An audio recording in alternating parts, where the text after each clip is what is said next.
Des outils pour s'organiser, pour planifier, il en existe des centaines. J'en ai testé personnellement des dizaines différents et voici ce que je te recommande. On commence tout de suite avec le premier, Todoist.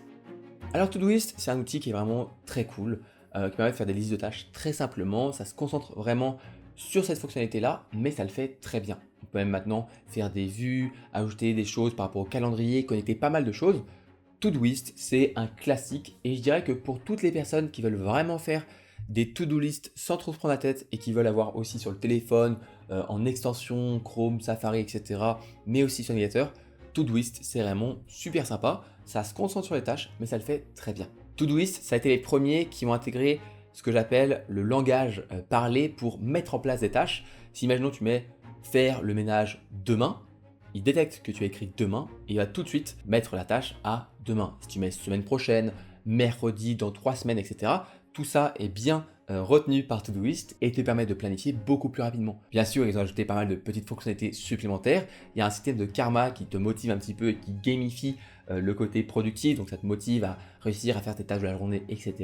Ils ont aussi ajouté des filtres et des vues qui permettent de vraiment choisir ce que tu veux montrer et comment tu veux le montrer. Donc moi j'aime bien le système un peu avec des étiquettes, un peu Kanban, etc. qui permet de mieux visualiser les choses et ça permet de planifier un peu différemment. Todoist c'est simple, c'est efficace, ça fait certes qu'une seule chose, des listes de tâches, mais ça le fait extrêmement bien. Donc pour toutes les personnes qui n'ont pas envie de se prendre la tête avec beaucoup de fonctionnalités, Todoist c'est l'outil parfait. D'ailleurs, petit bonus, l'application sur Android et iOS est extrêmement bien faite.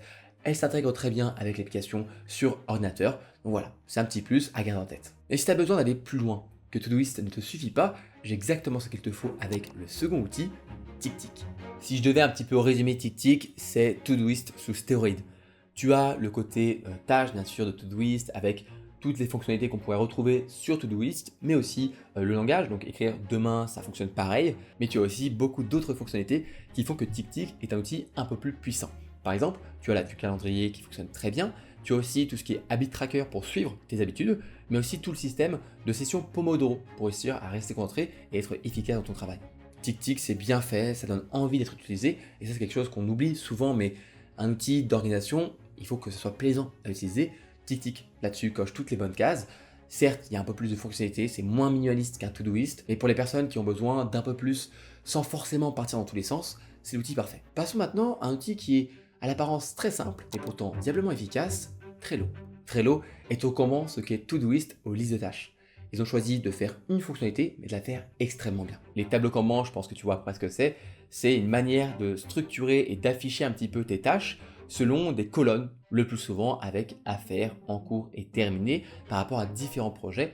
Trello, ils font ça extrêmement bien. À l'image de Todoist, ils se concentrent sur cette fonctionnalité-là et cette manière de s'organiser. Donc il n'y a pas toutes les fonctionnalités qu'on pourrait avoir sur d'autres outils, mais il fait une chose et il le fait très bien. Ce que j'aime beaucoup avec la structure en Kanban, c'est le côté incubateur à idées. Tu peux te décharger mentalement, mettre une idée dans une colonne qui est un peu incubateur, tu la laisses maturer et à un moment, quand tu as besoin de nouvelles idées pour un projet, tu vas aller voir dans cette colonne à idées, tu vas prendre les plus intéressantes et les mettre ensuite dans à faire, etc. C'est ce que je fais par exemple pour tous mes scripts de contenus différents, podcasts, newsletters, etc. J'ai toujours plein d'idées qui me viennent en tête, de nouveaux contenus, de nouvelles vidéos, etc. Et au lieu de juste les perdre ou les mettre dans une liste qui n'a pas beaucoup d'utilité, je les prends à chaque fois, je les écris, je les note dans un dashboard comment pour chaque type de contenu. Par exemple, j'ai une idée de vidéo, je la pose dans la colonne à réfléchir, c'est une idée à retravailler, donc je la laisse un petit peu maturer.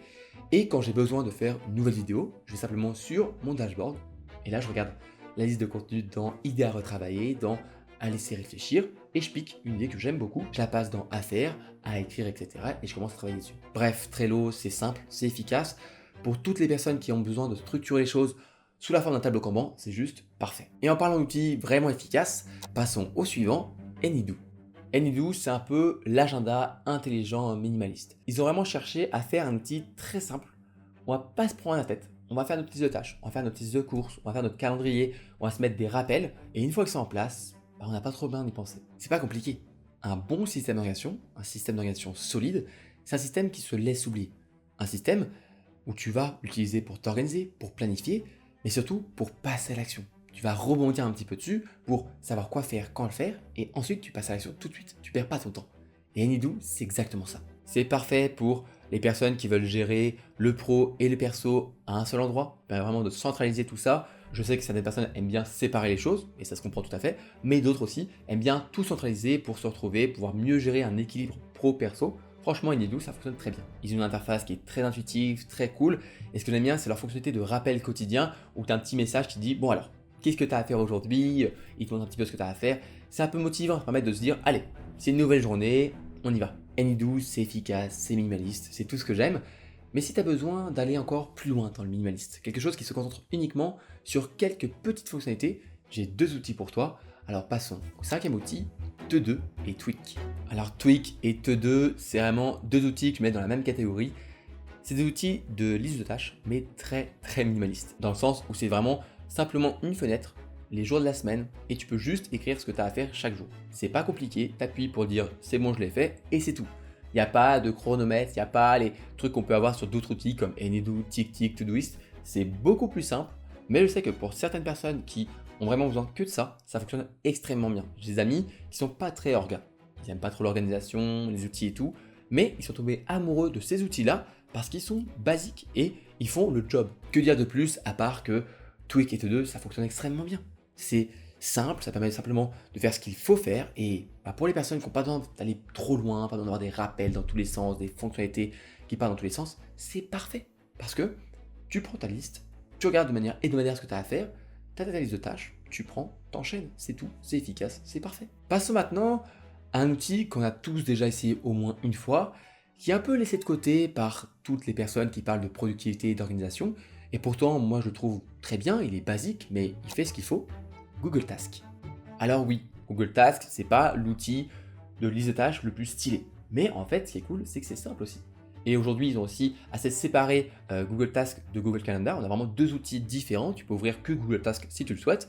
Tu peux faire différentes colonnes, différentes listes. Tu n'as pas toutes les fonctionnalités d'un Todoist, d'un Anydo, d'un TickTick. Mais bien souvent, tu as besoin simplement un peu une liste de tâches pour te souvenir de certaines choses, de savoir quoi faire dans ta journée, et ça fonctionne très bien. La grande force de Google Task, c'est que c'est très bien intégré dans tout l'écosystème de Google. Donc si tu utilises par exemple Gmail, tu peux lier un mail à une tâche. Et de façon très simple, tu auras le lien directement, donc tu pourras avoir dans ta liste de tâches, répondre au mail de Jean-Pierre et avoir le lien vers le mail. Pareil, si tu utilises Google Calendar, tu peux lier des tâches à des événements, tu peux avoir des tâches qui apparaissent dans ton calendrier, tu peux aussi avoir tes tâches sur une horaire, etc. Franchement, ça fonctionne assez bien. Alors oui, il n'y a pas toutes les fonctionnalités, mais tu as tout ce qu'il faut pour planifier et savoir quoi faire et quand le faire, et c'est l'essentiel. Tu peux planifier et préparer des tâches récurrentes, tu as des rappels sur ton téléphone, etc. Et soyons honnêtes, très peu de personnes utilisent toutes les fonctionnalités des outils d'organisation. Google Task, il est là, il fait le taf, il est gratuit, pourquoi pas l'essayer? Et en parlant d'outils un peu à l'ancienne, mais qui est pourtant très bien intégré dans son écosystème, passons au prochain avec Microsoft To Do. Pour Microsoft To Do, c'est un peu comme pour Google Task. Si tu utilises la suite Microsoft et que dans ton travail tu utilises Outlook, etc., et que tu as tout qui est intégré, pourquoi t'embêter à vouloir externaliser forcément les tâches? Tu prends Microsoft To Do, oui, ça fait pas tout, oui, t'as pas toutes les fonctionnalités, c'est un peu à l'ancienne, mais ça fonctionne très bien. Et ça permet de lier les choses, tout est automatiquement connecté, t'as pas besoin de te prendre la tête. On l'oublie beaucoup trop souvent, je trouve, et on n'en parle pas assez, mais le meilleur outil, c'est souvent celui que tu sais déjà utiliser.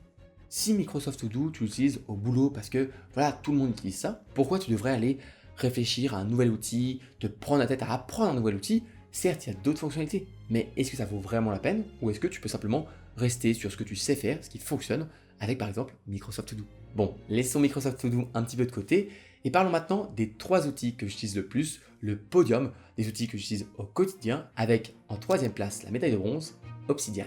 Obsidian, c'est un outil vraiment génial qui est totalement gratuit que je t'invite à essayer. Avec Obsidian, il y a plein de fonctionnalités, plein de plugins. Donc tu peux commencer à faire du Kanban, t'organiser, etc. Mais moi j'ai fait le choix de laisser tout ça de côté. Pourquoi? Parce que j'ai un autre outil qui le fait bien mieux et dont on parlera dans quelques minutes. Moi ce que j'ai décidé de faire avec Obsidian, c'est d'organiser mes connaissances. Obsidian, c'est mon second cerveau numérique avec l'ensemble des connaissances que j'ai prises en note, des choses que j'ai lues, que j'ai consommées, que j'ai vues ces derniers mois, ces dernières années, et que j'ai voulu vraiment prendre en note pour les mémoriser à jamais. Ce qui est génial avec Obsidian, c'est que c'est un outil qui a été pensé pour ça. Prendre des notes, faire des liens, des connexions, la vue graphique qui est absolument géniale pour se balader dans toutes ces notes, toutes ces idées, et qui permet de faire émerger de nouvelles idées. Parce que prendre des notes, c'est déjà cool, ça permet de un peu mieux mémoriser les choses, ça permet de mieux apprendre, mais c'est faire émerger de nouvelles idées que moi je trouve vraiment incroyable. Ça permet vraiment de muscler sa vision du monde, son esprit critique. Et ça, je le dois beaucoup à cet outil qui est Obsidian. Ce que j'adore avec Obsidian, et ça peut paraître anecdotique pour certaines personnes, c'est que l'ensemble de mes notes, donc les centaines et centaines de notes que j'ai prises, sont stockées en local sur mon ordinateur. Alors bien sûr, je peux le synchroniser avec plusieurs appareils, mais j'ai les fichiers, ils sont là. Si demain j'ai un problème parce que le cloud bug, parce que voilà, j'ai ma synchronisation qui n'a pas fonctionné, ou même j'ai un de mes ordinateurs qui est mort, j'ai toujours un endroit, quelque part, trouvé en local, mes fichiers, mes notes, mon fruit de connaissances, mon or, on va dire, de connaissances, il est là, il est accessible. Et ça, c'est important parce que c'est robuste, parce que ces notes-là, elles valent vraiment de l'argent, elles valent de l'or sur des semaines, des mois, des années. C'est ça le plus puissant. Si demain je veux changer d'outil, passer d'Obsidian à un nouvel outil révolutionnaire qui est incroyable, je peux facilement exporter les choses parce que j'ai les fichiers. Et j'aurais pas malheureusement une mauvaise nouvelle où j'ai tout perdu. Je pense que tu connais peut-être l'histoire d'Orelsan qui a perdu des centaines et des centaines de notes à cause de iCloud, des musiques, des punchlines, des idées, tout perdu à cause d'un bug. Obsidian, franchement, c'est un outil absolument magique. Je l'utilise tous les jours pour gérer mes connaissances et peut-être qu'il va grappiller peut-être une place pour être numéro 2. Mais pour l'instant, il reste à la médaille de bronze et passons donc à la médaille d'argent, Notion Calendar et Google Calendar. Notion Calendar, mais aussi Google Calendar, que je mets dans le même panier vu que c'est simplement un miroir en fait, Notion Calendar de Google Calendar. Ça fonctionne très bien. Ça fonctionne très bien parce que c'est simple, tout le monde connaît. C'est connecté avec les mails, donc tout ce qui va être événements, Zoom, Google Meet, etc. C'est automatiquement mis dans le calendrier et si j'accepte sur les mails, c'est accepté sur le calendrier. J'aime beaucoup aussi la fonctionnalité de prise de rendez-vous, donc je peux voilà, envoyer un lien pour qu'une personne prenne une heure de rendez-vous avec moi. Ça fonctionne très bien, c'est efficace et surtout c'est synchronisé avec mon calendrier. Donc si par exemple j'ai un rendez-vous qui se place sur une heure où quelqu'un pourrait prendre un rendez-vous avec moi, l'horaire simplement est bloqué. Si un samedi, je ne suis pas disponible parce que j'ai un repas de famille et que j'ai mis l'événement directement dans mon calendrier, les personnes ne pourront pas prendre de rendez-vous avec moi le samedi. Quand quelqu'un prend un rendez-vous avec moi, ça crée l'événement avec le Google Meet et tout ce qu'il faut directement dans mon calendrier. J'ai donc les rappels automatiques sur le téléphone. Bref, c'est simple, ça se fait en quelques clics. Ça, c'est une fonctionnalité que j'adore. Notion Calendar ajoute quelques fonctionnalités supplémentaires qui sont assez cool, comme le fait de se lier à Notion directement. C'est pas encore aussi puissant que j'aimerais, ils font des petites mises à jour au fur et à mesure, mais ce qui est génial, c'est que comme Google Calendar, c'est l'outil le plus utilisé pour les calendriers, bah, c'est intégré partout, c'est connecté à absolument tous les outils. Donc tu peux le connecter par exemple avec Todoist, si tu l'utilises pour faire ta liste de tâches, tu peux connecter ton calendrier Google pour avoir les informations de tes tâches dans ton calendrier et ton calendrier dans tes tâches. Et il y a une fonctionnalité que j'aime beaucoup dans Google Calendar, c'est le fait de pouvoir ajouter, s'abonner à différents agendas. Par exemple, pendant mes études, j'avais ajouté le calendrier de cours. Et donc dans mon Google Calendar, j'avais mes cours avec les salles, les informations, les profs, mais aussi tout ce qui était rendez-vous pour mon activité. C'était vraiment génial. J'avais un seul endroit avec tout ce qu'il fallait, mais tu peux aussi ajouter des calendriers de tes amis, de tes collègues pour vraiment voir qui est disponible à quel moment pour prendre rendez-vous, pour aller boire un coup, pour faire tout ça. Franchement, c'est super cool. Google et Notion Calendar, c'est vraiment des outils que j'affectionne particulièrement pour planifier mes journées, mais ils sont quand même à la médaille d'argent parce qu'il y en a un tout en haut à la médaille d'or et je pense que tu as compris duquel je parlais, Notion. Je vais être assez rapide parce que Notion, je pense que tu connais si tu suis un petit peu mes contenus. C'est simplement voilà, mon organisation tout en un, tout est sur Notion. Alors, j'ai bien séparé le côté organisation sur Notion du côté connaissance sur Obsidian. Sur Notion, j'ai tout ce qu'il faut. Je vais sur une seule page et j'ai tout de suite les habitudes à suivre tous les jours, mes tâches à faire tous les jours, le planning de mes contenus, etc. Bref, c'est vraiment l'endroit où je centralise tout ce que j'ai besoin, tout ce que j'ai besoin d'organiser rapidement, mes finances personnelles aussi. Bref, tout ça, un seul endroit, c'est joli, ça fonctionne très bien. Notion, sa plus grande force, mais aussi son plus grand défaut, c'est que c'est un bac à sable. On peut absolument tout faire. Et donc, il y a une certaine courbe d'apprentissage pour savoir l'utiliser. Mais pour ça, tu trouveras par exemple des tutos gratuits sur ma chaîne YouTube. Organisation, habitudes, finances personnelles. Et ensuite, si tu veux aller plus loin, tu as mon template second cerveau. Pour un petit coup de pouce, au moins tu dupliques et tu as tout de suite plein de fonctionnalités qui sont déjà bien pensées. Pour ça, voilà, tu trouveras le lien en description. Et enfin, si tu veux vraiment aller plus loin et te faire accompagner, j'ai mon programme l'Atelier Notion où là on va vraiment en détail sur chaque fonctionnalité où tu peux me poser des questions, etc. Bref, tu as toutes les infos en description. Bref, Notion c'est un outil qui est absolument génial, efficace, super cool, qui fonctionne très bien avec de nouvelles fonctionnalités qui arrivent très régulièrement. C'est marrant à quel point avec Notion, il y a quelques années, quand j'étais étudiant et que j'utilisais pour m'organiser, mes potes me voyaient un peu comme un ovni. Genre j'ai un outil pour m'organiser, pour tout faire, pour voilà, avoir tout à un seul endroit pour organiser ma vie. Et en fait, ils se sont laissés un petit peu séduire par l'outil, ils ont essayé de tester. Et maintenant, il m'envoie même des messages pour dire «Ah mais comment tu fais ça? J'ai trouvé ça, c'est incroyable, j'ai vu ta vidéo, etc.» Bref, ça me fait plaisir qu'ils aient découvert Notion. Et je pense que toi aussi, si tu découvres, tu finiras comme moi par tomber amoureux. Voilà, on arrive à la fin de la vidéo, j'espère qu'elle t'aura plu. Si c'est le cas, n'hésite pas à t'abonner, mettre la cloche, le pouce en l'air et me dire en commentaire quel est ton outil favori pour t'organiser, si il est parmi la liste ou peut-être pas. Moi j'aime bien aussi découvrir de nouveaux outils, donc n'hésite pas à me partager tout ça en commentaire. Sinon moi je te dis à la semaine prochaine pour une nouvelle vidéo. C'était Robin, prends soin de toi, prends soin de tes proches, ciao.